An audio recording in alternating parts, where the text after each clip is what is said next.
তো যে কোনো চাকরি পরীক্ষায় কিংবা অ্যাডমিশন পরীক্ষায় এমন ক্রমিক সংখ্যার যোগফল অনেক কমন একটা প্রশ্ন। যেমন এখানে বলেছে 1 থেকে 20 পর্যন্ত সংখ্যার যোগফল কত। সো এই ধরনের ক্রমিক সংখ্যার যোগফল মাত্র 10 সেকেন্ডের ভিতরে সমাধান করা যায়। তো চলুন জেনে নেই। এটার একটা সূত্র আছে n into n plus 1 divided by 2। তো এখানে n কত? n হচ্ছে এই 20। 1 থেকে যত পর্যন্ত বলবে ওই ততই হলো n এর মান।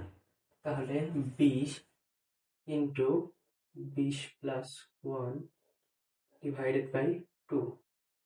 তাহলে 20 গুণন 20 যোগ 1 21 ডিভাইডেড বাই 2। তাহলে 20 আর 21 গুণ করলে হয় 420 ডিভাইডেড বাই 2। তাহলে 210। অ্যান্সার 210।